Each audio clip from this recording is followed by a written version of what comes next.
注意看，這個差點保送清北的頂級學霸，上一秒還在為父母的安葬費向渣男下跪，被當眾羞辱後絕望跳樓，下一秒竟奇蹟般重生，回到了3年前。而這一切都要從他為這個名叫季秋池的渣男當了整整3年舔狗說起。前世的宋詩雨為了一個虛無縹緲的承諾，心甘情願為校草季秋池做牛做馬，他幫他作弊，替他跑腿，甚至不惜借下100萬高利貸供他揮霍，只為完成那所謂的100個考驗，換他一句我們在一起。可他等來的卻是父母重病無錢醫治的噩耗，和渣男摟着綠茶女友嚴漫漫的無情嘲諷。原來那100萬早就被他們揮霍一空，他父母的死在他們眼中只是一個笑話。更讓他崩潰的是，渣男親口承認，那個曾經在他受傷時默默支付醫藥費的救命恩人根本不是他，而是那個一直被他誤解的校霸江闊。悔恨與絕望吞噬了他，宋詩雨縱身一躍，帶着對江闊的無盡虧欠，發誓若有來生，定要讓這對狗男女血債血償。再次睜眼，宋詩雨發現自己竟回到了備考期間的課堂上，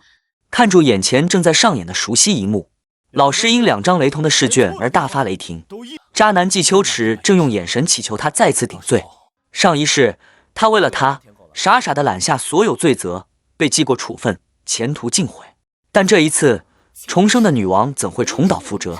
在全班同學震驚的目光中，宋詩雨猛地站起，當眾舉報季秋池作弊。全場譁然，所有人都覺得他瘋了，一個舔狗竟敢反咬主人。季秋池更是有恃無恐，仗住自己學霸的人設，反咬一口。為了徹底撕下他的偽裝，宋詩雨主動要求與季秋池現場對決，解答一道無人能解的壓軸難題。渣男瞬間慌了，但他強裝鎮定，以為宋詩雨只是想用這種方式吸引他的注意，沒想到宋詩雨下筆如有神，迅速給出了正確答案，而季秋池只能靠着偷偷帶來的小抄，勉強抄出了一個解法。就在老師和同學都以為這只是一場不分上下的鬧劇時，宋詩雨微微一笑，在黑板上瀟灑地寫下了另外3種截然不同的解題思路，高下立判。就在此刻，一直默默關注他的校霸江闊突然出手，一把抓住了季秋池藏在袖子裡的小抄，當場戳穿了他的真面目。渣男的學霸人設在重生女王的第1輪反擊下轟然崩塌。初次告捷的宋詩雨沒有停歇，他開始主動接近那個前世為他付出一切的江闊。他以補課為名，制造2人獨處的機會，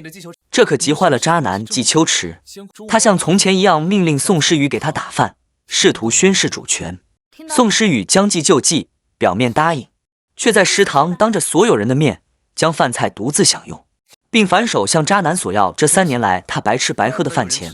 江闊更是霸氣護妻，直接甩出鈔票讓宋詩雨砸在渣男臉上。這對狗男女第一次嘗到了被當眾羞辱的滋味。很快，一場足以改變人生的數學競賽來臨。前世就是在這場比賽前，宋詩雨被季秋池和嚴漫漫鎖在廁所，錯失了機會。這一世，他決定將計就計，他當着所有人的面，假意為了討好渣男，撕毀了自己的報名表，讓他或嚴漫漫徹底放鬆警惕。然而，他早已背着所有人，悄悄找老師重新報了名。比賽當天，惡毒的嚴漫漫果然故技重施，指使其父開車撞上了宋詩雨的腿。但他們萬萬沒想到，宋詩雨早已預料到一切，提前向學校申請了備用考場。頒獎典禮上，季秋池和嚴漫漫勝券在握，他們認定冠軍非嚴漫漫莫屬，還當眾嘲笑宋詩雨連參賽資格都沒有。宋詩雨冷笑着與季秋池立下賭約，若他奪冠，渣男必須折現5萬塊，還清之前送他的所有禮物。當主持人念出冠軍宋詩雨的名字時，全場震驚，狗男女立刻跳出來指責他作弊，污蔑他根本沒進考場。然而，主任和校長接連出面作證，不僅證實了他是在備用考場完成了考試，更宣布了一個驚天動地的消息：宋詩雨在解答壓軸題時，竟獨創了一個全新的數學公式，被譽為史上最年輕的公式發明者。在鐵一般的事實面前，渣男和綠茶的臉被打得啪啪作響。宋詩雨當眾向季秋池討要5萬塊賭債，渣男試圖耍賴，反罵他是想把送出的禮物要回去。關鍵時刻，江闊再次挺身而出，播放了一段渣男低声下氣向宋詩雨借錢的錄音。證據確鑿，在眾人的鄙夷聲中，季秋池被迫脫下身上所有宋诗雨買的昂貴衣物，赤裸着上身，颜面盡失。然而，這僅僅是開始。宋詩雨緊接住便當住所有媒體的面，指控嚴曼曼父女惡意駕車傷人。嚴曼曼自以為監控已被刪除，死不承認。可他低估了江闊的實力，這個看似不學無術的校霸，竟是個頂級的黑客天才。他當場恢復了被刪除的監控視頻。嚴曼曼父女的罪行昭然若揭，被警察當場帶走。一計不成，季秋池又動起了前世騙取100萬高利貸的歹念。他故作深情，誘騙宋詩雨貸款100萬來證明對他的愛。宋詩雨假意順從，卻在貸款合同的陪同人一欄誘導季秋池簽下了自己的名字。拿到錢的渣男欣喜若狂，立刻拿着錢去瀟灑快活。可他不知道，宋詩雨早已修改了合同，他簽下的根本不是陪同人，而是主貸人。很快，凶神惡煞的討債公司找上門來，將正在花天酒地的季秋池抓個正着。面對鐵證如山的合同，季秋池百口莫辯，被逼拍下不堪入目的裸照抵債，從此陷入了無盡的噩夢。宋詩雨的復仇之路高歌猛進，他不僅拿到了華清大學的特招函，還收到了京市最大財閥宏宇集團的高薪聘請。原來，他默默守護的校霸江闊，竟是宏宇集團的唯一繼承人。在他的幫助下，宋詩雨在公司裡如魚得水，卻也遭到了嚴曼曼親戚、技術部主管的嫉恨。他設下毒計，以一個核心項目為誘餌，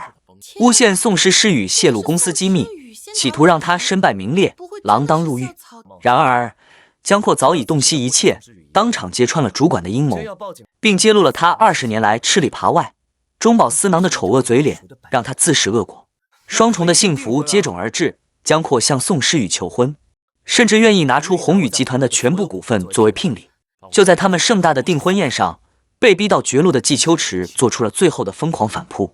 他買通了化妝師，在宋詩雨的水裡下了烈性藥，企圖在全網直播中毀掉他的清白，讓他和江家徹底淪為笑柄。千鈞一髮之際，江闊破門而入，面對季秋池的瘋狂叫囂，他不再隱忍，當住直播鏡頭的面，直接打斷了季秋池的雙腿。這一刻，他寧願背負罵名，也要守護自己的愛人。江闊的父親宏宇集團董事長更是雷霆震怒，當晚就讓季氏集團宣告破產。惡人終有惡報，季秋池被家族拋棄，被高利貸公司折磨的精神失常，最終淪為街邊瘋瘋癲癲的乞丐。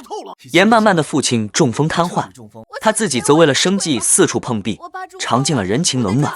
而宋詩雨終於擺脫了前世的陰霾，和江闊一起迎來了真正屬於他們的充滿陽光和幸福的新生。在盛大的婚禮上，他終於明白，重生的意義從來不是復仇，而是與愛的人並肩，沐浴在陽光之下。